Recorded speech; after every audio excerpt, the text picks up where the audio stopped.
Shalom dan puji Tuhan saudara atas kebaikan Tuhan pada setiap kita, sehingga pagi ini dengan izin Tuhan kita boleh bangun dengan nasihat, pikiran cergas dan semangat yang berkobar-kobar untuk melayani Tuhan.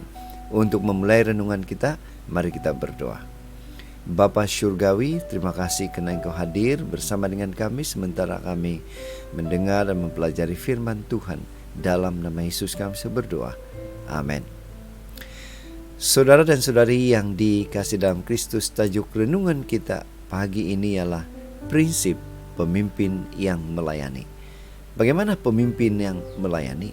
Firman Tuhan dalam buku Yohanes 13 ayat 14 mengatakan, "Jadi, jikalau aku, Tuhan dan gurumu, membasuh kakimu, maka kamu pun wajib saling membasuh kakimu." Bacaan kita saudara pagi ini kita boleh baca di dalam Yohanes 13 ayat 1 sehingga 20.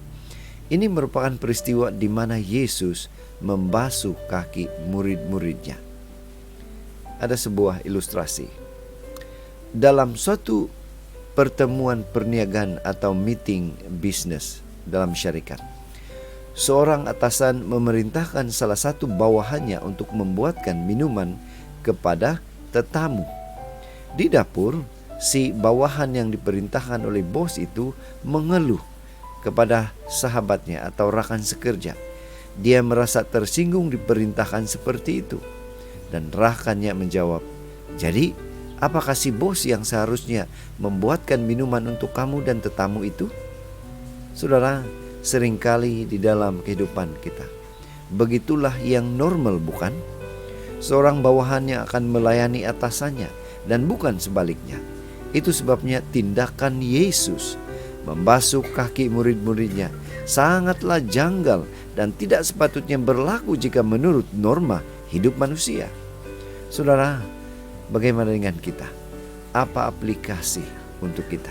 Ingat saudara, dalam budaya pada masa itu, membasuh kaki orang lain adalah perbuatan yang dipandang sangat rendah. Pekerjaan hina itu dikhususkan bagi seorang hamba.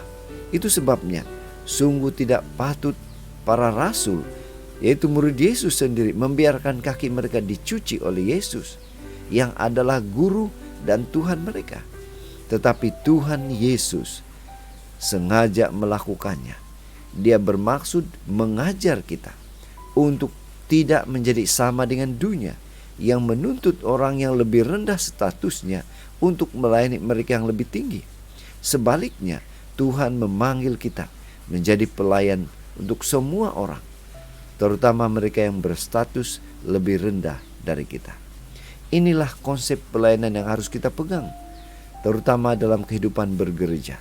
Status kita sebagai pastor, pemimpin, lembaga gereja atau posisi kepimpinan lain dalam gereja bukan membuatkan kita menjadi seperti bos dalam sebuah syarikat. Sebaliknya, status itu justru membuatkan kita lebih siap sedia diperlakukan dan berlaku sebagaimana layaknya seorang pelayan, siap sedia mengerjakan tugas apapun, termasuk yang dipandang rendah, untuk melayani orang lain. Itu sebabnya pada pagi ini mari kita ingatkan diri kita untuk mencontohi Yesus dalam pelayanan, yang sanggup melayani orang bawahannya sendiri dengan penuh rendah hati dan bersuka cita. Inilah doa dan harapan kita saudara. Mari kita datang pada Tuhan untuk memohon kekuatan kemampuan sehingga kita boleh melakukan ini. Dan ingat saudara juga bahwa Tuhan rindu dan Dia pasti akan memberikan kita kemampuan untuk melayani sesama dengan penuh rendah hati dan gembira. Mari saudara, kita tetap setia, tetap semangat, tetap positif, dan tetap sehat bersama dengan Tuhan sampai Maranatha. Tuhan memberkati kita. Mari kita berdoa. Bapa Syurgawi, terima kasih karena sekali lagi kami diingatkan untuk melayani sesama, apalagi kepada mereka yang mungkin lebih rendah statusnya dari kami. Terima kasih Tuhan sudah mendengar menjawab doa kami. Dalam nama Yesus kami berdoa. Amin.